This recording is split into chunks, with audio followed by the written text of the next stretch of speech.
That's it, you little fucking son of a bitch. Right now. Come here. You little fuck nugget. Come on. Stop it. Stop the fucking car, you little fuck. Come on, stop the car. The fuck. Come on, you little fuck nugget. Were you trying to get crazy with this, eh? Don't you know I'm loco? Insane. You hear me? I'm not insane! This is not reality, not reality, not reality. This is reality. Not reality, not reality. Relax, buddy. You're awake now.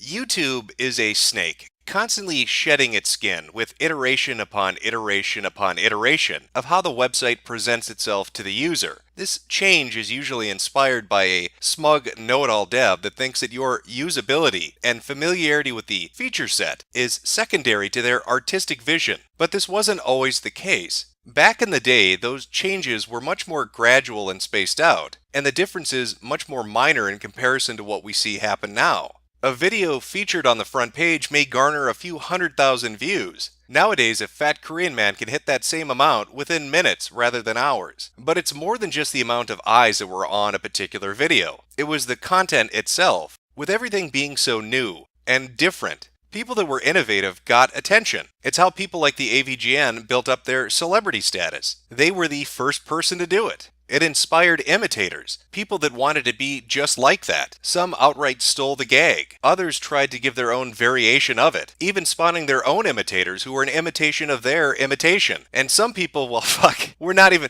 that's a different video altogether. But nevertheless, you can see how the AVGN ended up becoming a genre in himself by simply doing something that nobody else had done before, and how all these people wanted to do that exact same thing. And the market became flooded, fucking flooded with angry video game reviewers. And one of those reviewers was the Game Dude. And just who is the Game Dude? Well, he's the gamer with a bad attitude. He is the game dude, he is so rude. He is a gamer with a bad attitude.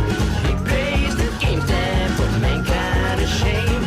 They insult the brain because they are so lame. The Game Dude, aka Alexander, was a Canadian film student who was inspired by the AVGN. In fact, he didn't state that he made reviews. They were satirical comedic parodies of angry reviewers on YouTube. And that must have been paying off because he was the 85th most subscribed comedian from Canada. And just what form of comedy did Alexander present? What was the flavor of his videos? Well, let's take a look at a few clips to give you a good idea of what it was that Alexander liked to do. Barbie is one of those shitty games, lost in the ocean of shitty games, that fulfilled its purpose of being a shitty game. Look at Barbie. What a scary bitch. And if that's not enough of a hint for how much he liked to ape the AVGN when it came to doing these satirical comedic parodies, here's another clip to really drive it home. Rocky and Bullwinkle. More like Rocky bullshit. This game is a tiger taking a diarrhea up my ass.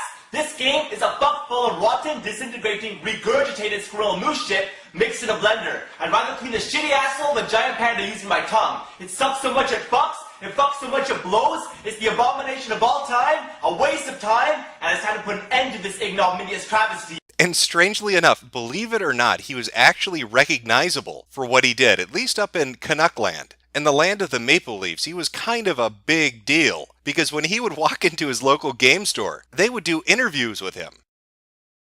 I've talked to him a few times, just like, with only by like letters, pretty much, because, every time I try to talk to him on the internet, he never replies. I'm not like some weird, creepy, guy with like a giant picture of the angry video game nerd in my living room that I like. Yeah. See, I'd like to call that foreshadowing, that question, are you stalking him? It's a little bit of foreshadowing for what's coming up. Now, I'm sure you can gather by the video series this is, Internet Insanity, we're not here to talk about Alexander's fucking awful YouTube videos, or his now defunct channel. That's not what makes him interesting.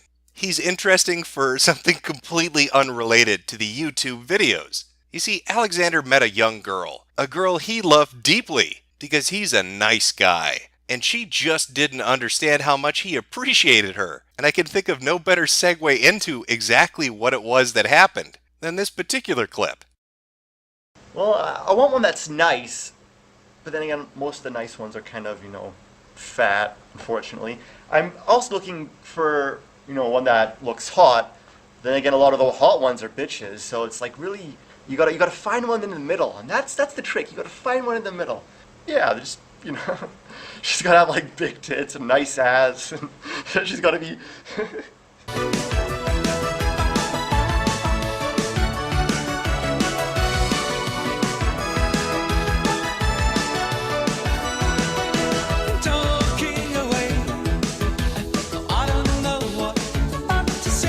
Young love can be a compelling thing, and that is the situation that Alexander found himself in. He was in love with a girl named Alana. Now, Alana was, to him, as he put it, his everything. She was the star around which his world turned. He was convinced that she was the one that he was destined to spend the rest of his life with. Their relationship to him was the first of its kind. He had never been in love before. He had never had a girlfriend before. He had never been intimate with anybody before. And so he was completely swept up in the process and dedicated himself to trying to make that relationship work. And for a few years, things went okay, until 2012, when the couple began to hit a rough spot. Now, according to Alexander and some of the videos that he released, they had an open relationship around this time. And apparently, Alana found something outside the relationship during that time that was better than what Alexander was offering. Because by July of that year, by July of 2012, they were officially over. Now you can imagine, poor Alexander, this film student from Canada who has this recognizable YouTube review channel. He's utterly shattered by this. Alana is the woman that he loves, and he will try to win her back in any way that he possibly can.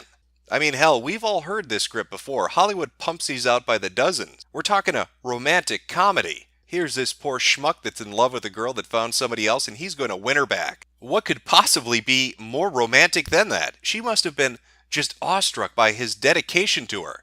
Alexander even went so far as to do romantic music videos to try to win Alana's heart back. I just wanna tell you how I'm feeling.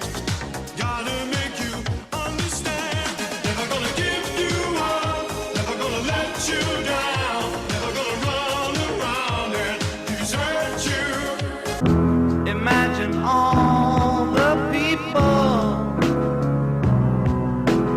living for today. A little Rick Astley, a little John Lennon. What woman wouldn't absolutely love that? Well, apparently, Alana. Wow, he is really screwed up. He's so obsessed, I think he follows me, and he keeps phoning me. He's such a creep. Yes, tell him to leave me alone or I'll call the police. I already did file a police report. I'm not joking, okay? He needs to stop thinking it's a joke. Or did I fail to mention the police reports? Or the court case? Or the massive amount of legal troubles that ended up driving Alexander to flee the country? I probably should back this story up a little bit. Well, it turns out that maybe Alexander went a little too full throttle in trying to win back the girl that he loves. Now, I have to walk a really fine line with this because there's a bit of history I probably should explain before we go forward. A long time ago, this information was actually up and public on the internet. And that's because Alexander put up a lot of this himself, as well as other people that had interactions with Alana and her family. However, that quickly came to an end when these messages were sent to different people hosting that content. Now, the individual self-identifies as somebody working for the Crown Prosecution Services and threatens legal action if this information isn't pulled down from the internet. Well, what information is that? Well, that would be the court documents, the police reports, the 911 call, and the witness interviews, all of which I have. Now, I have to try to find a way to present this information to really give you the full story without actually showing you this information. Because the last thing I want is some maple syrup loving LARPing Canadian to threaten to prosecute me because I'm talking about something they don't want me to talk about. I'm not going to reveal the identity of who Alana is. I know. I have the full name and everything. I'm not going to tell you that. I will show you screen caps that were publicly available. I will show you videos and blogs that were publicly available. However, when it comes to the police reports and court documents, I will give you a basic idea of what's in it, but I will not quote word for word, and I can't show it to you. But I do have access to it because somebody that archived this kept a complete collection of it. So what do those court documents say? I mean, how infatuated with Alana was Alexander? What was the game dude getting on up to with his spare time?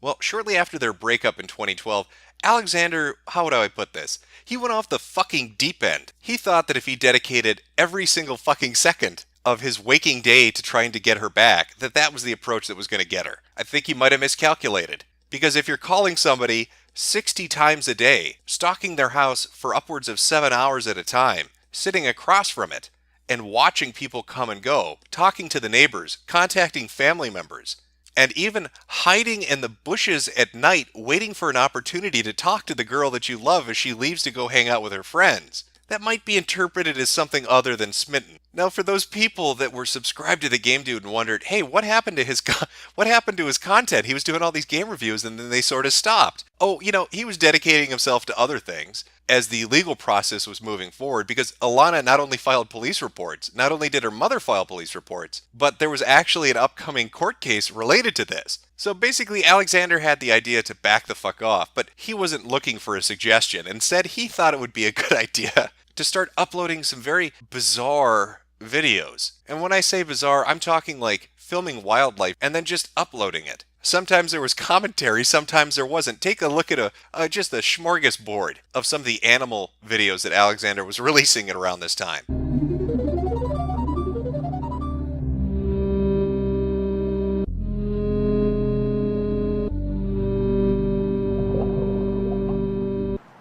Hey, want some chocolate? Look, look, look, look, look, look, look, look, look, look, look, look. Chocolate goose. Chocolate.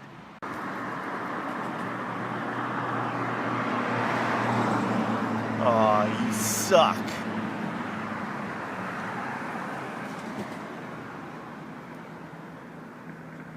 Hello, lizard. Hello. How do you do, lizard?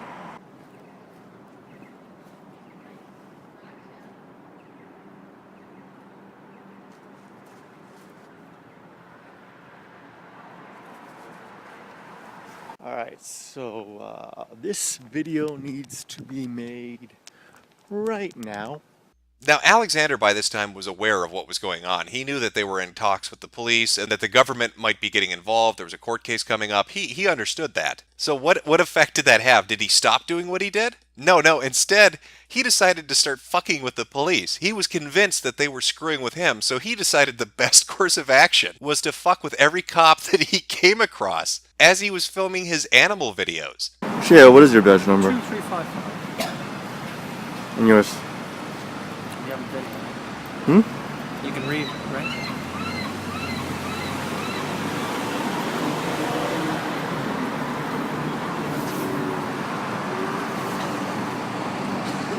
Free to type all you want. How long is it going to go? Just curious.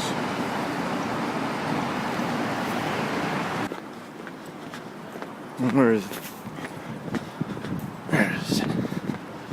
Come on. Come on, what is the fucking... What is... Little bitch, get the fuck out of here! Fucking piece of shit. You keep following me, I'll call the police and get you on stalking. Now get the fuck out of here.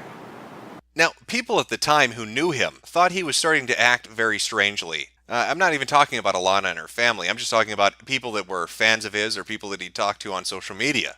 So he wanted to get his story out. What better way to convince people that you're not fucking insane and stalking a woman, calling her house 60 times a day? What better way to convince them that isn't weird than by making a 2-hour-long toy dinosaur documentary detailing your relationship and breakup? Nothing says stability like playing with children's toys and recreating your heart being broken. Hey, yo. Oh, by the way, I'm not the same guy that put his arm around her shoulder. I'm a different guy. And I look up, she's right in front of me. I'm like, holy fuck. She's like, you're stalking me. You're looking for me. And I'm like, yeah, I was looking for you so hard that I did not see you standing right in front of me.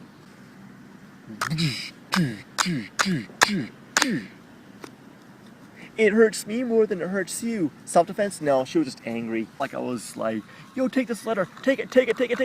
You must take it. And I like take duct tape and I duct tape the letter on her hand. I'm like, take the letter. She's like, fine. Now, there was a lot going on beyond the initial reported behaviors of pestering phone calls or hanging around her house or stalking her around the neighborhood, to which Alexander, in his infinite wisdom, directly responds to her and her mother, while a police investigation is going on. There were also potential allegations hinted at and discussed about domestic violence, as well as notifications about being a person of interest because he was a gun owner. So you've got a real mixture there. Won't leave the woman alone, calls her all the time, hanging out in the neighborhood, won't take no for an answer, has a gun, might be potentially violent, filming bizarre videos and uploading them, making love ballads and sending them to her. You can see there's a recipe for disaster there. Now, in the final few months, as the police investigation is wrapping up, as Alana is explaining a few more details, they're talking about the incidents that have occurred over the last year, and having to contact the police upwards of 4 times about Alexander's behavior. Alexander decides, hey, you know what, fuck it, I'm going to leave the country. I'm just going to, you know what, fuck Canada.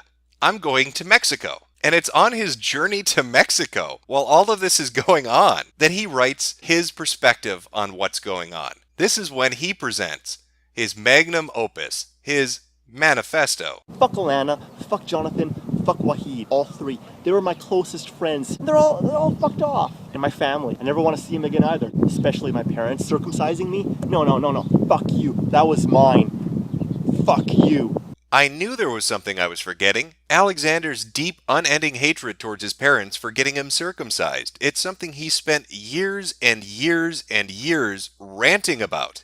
Even going so far as to join support forums to talk about the plight of being circumcised.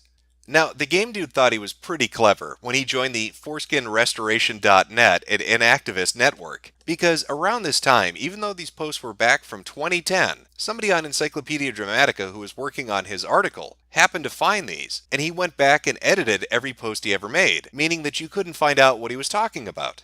That's pretty clever, game dude. You really showed everybody. Except you forgot the fact that when somebody on that forum quotes a member, regardless of whether they edit their original post or not, the quote stays the same. So when these admins responded directly to you talking about your purchase of a TLC Tugger, and for those of you wondering what that is, here's a picture. I'll leave the rest up to your imagination. When those admins quoted you, they forever snapshotted what you had to say, so let's take a look. I don't have a retainer, but I suppose there's no harm in tugging 24/7. Guess I could just use the TLC Tugger without a strap, or MRS for less tension here or there. Is it safe to use that MRS remover stuff for the TLC Tugger to remove the sticky goo? When I apply the TLC Tugger, does there need to be like a millimeter of inner skin beneath the outer cone to know what I'm stretching? Otherwise, I assume the TLC Tugger would be stretching the shaft skin, since all the inner skin would be inside the cone. Would stretching slowly reduce the suture holes? How would a plastic surgeon fix them? And wouldn't that be really expensive? There's only like 3 together, and they're not that big. I started tugging with the strap at half its maximum length, causing way too much tension. After taking off the TLC Tugger, a liquid bubble, 2 red dots, and a small red line formed. What are they, and where did they come from? The next day, the liquid bubble and red line almost fully disappeared, but the 2 red dots barely minimized. Should I be concerned? I now have the strap at about 5 inches for maximum length, and it seems to be the perfect length. It does get slightly bothersome after 4 to 5 hours, though. Starting out, how many inches away from the tugger should I put the safety pin? Apparently, some people have experienced problems tugging at night. Should I avoid tugging at night for now? Well, Alexander, those are some fantastic questions. It's a shame that you remove them because people seeking the answers will never know. Now, with that out of the way, let's get to the manifesto. And the manifesto is really 2 things together. One is a blog that Alexander wrote detailing his entire experience. and the other is a series of videos he did explaining what happened. Both of these are retardedly long. The videos go on for upwards of hours, and the blog is basically a War and Peace version of a WordPress. There's far too much content to cover, so I'm going to try to hit the highlights for you. As I said, the manifesto, especially the blog portion of it, is a massive endeavor. It is a blog that he ran where he put up multiple parts explaining his interactions with Alana and everything surrounding all the events that had taken place over the last few years. And it is far too large of an undertaking for me to try to go through it in its entirety. Instead, I just want to focus on a few points of interest. I mean, after all, if a woman accuses you basically of stalking her, what better way to prove your innocence as a video game reviewer on YouTube than using video game characters to show that she was completely wrong? I know when I walk into court with the charge of stalking and harassment over my head that Pac-Man is the guaranteed solution to prove to the judge that I am in fact not crazy or stalkery at all. He even used cutting-edge CSI technology to render 3D landscapes to help really illustrate what happened in regards to the bushes incident. Clearly walking in a diagonal path towards those realistic bushes. And she just misinterpreted that because she didn't, they're transparent. You can see through the bushes, read the description. But perhaps the most interesting piece of information to really be gleaned from the entire blog itself is that Alexander himself is a victim. While she may claim that he bugged her, he harassed her, he maybe even stalked her, Alexander claims that Alana raped him. Alexander's main claim is that Alana raped him by deception, that she was cheating on him, that they didn't actually have an open relationship, and that by cheating on him, she was exposing him to the risk of STDs. Therefore, Alana is guilty of rape. We would have had sex numerously had I never seen this conversation. Therefore, she is either a rapist or an attempted rapist, had she not technically already raped me when we got intimate and French kissed in her room after the lie. Even if it's far-fetched to call it rape, or even sexual assault, I still feel violated by my first love and best friend for around 3 years. Now, this is one of the points that Alexander actually brings up quite a bit, is that their open relationship wasn't open. He was cheated on. And that was the stress of the relationship. He does have a side to it, and he presents it in this manifesto that he wrote for everybody to come read. And it's really hard to go through all of that and digest it. The videos, on the other hand, a little more easy. His Mai Tai adventures as he's on the road to traveling. You can even look at the map to try to figure out where did this take place exactly? Was he in Vancouver? Was he in LA? Did he get to California? Was this the time that he was in Mexico? We know it's not Hong Kong. That doesn't happen for a few more years. So where in the world is Game Dude when he filmed this video? The no contact rule for 1 month. Called her. I was drunk. So nervous. I got drunk to suppress the energy. Stupidest thing I ever did. Called her. She's like, stay the hell away from me. Fucking snapped. Called her a billion times. Got so depressed. Took 10 Advil tablets, thought it would do the trick. Yeah, dude, I was fucked. Just wanted the nightmare to end. Now, as I sorted through this information and going over this story and the archive of all the screen caps and the videos and just everything that was there, it's hard to get a definitive timeline. Certain events don't really match up, and certain locations don't fit all events. I can say for certain that Alana and Alexander had a relationship, that relationship turned sour in the middle of 2012. That they tried to have a friendship or an open relationship, depending on who you're talking to, for upwards of a year after that. That following that, Alexander's behavior, even from his own admissions, became a bit over the top. That he began to violate, as he said, no contact orders, calling her up at all hours of the day. Even his own diagrams illustrating where the bushes are still show that he was going on her property. We know police reports are filed. We know that there was a court case coming up. Now, did he leave the country right before the court case? Did he leave it immediately after the court case? I don't know. Alexander had made statements saying that he actually did go to court. He went to court, and when she was supposed to take the witness stand, she had an emotional breakdown, ran out of the courtroom, and the case was dismissed. After which he decided to flee the country because he was scared he'd get prosecuted again. So a lot of this is really, it's hard to pin down exactly what the fuck happened to the Game Dude after 2015 or so. He did go to Hong Kong. He stated that in a few different messages to different individuals. And more recently, there's a short film that he was a part of that was catered by a company in Vancouver, so he must obviously have gone back to Canada at some point, but if he's still there, who knows? What we do know for certain is this: that when you put crazy up on the internet, it is forever there. That no matter which way the court case ended up breaking, no matter what the relationship with Alana looks like in this day and age, the record of your nutty ass behavior will forever be enshrined for anybody that cares to look it up. You could be the most innocent person in the world, but you still wrote a novel-length manifesto and filmed yourself playing with dinosaur toys, reenacting your breakup with the girl that doesn't want to talk to you anymore. But I suppose the upside is, even though the Game Dude's YouTube video reviews may have been complete and utter shit, his personal life sure is entertaining.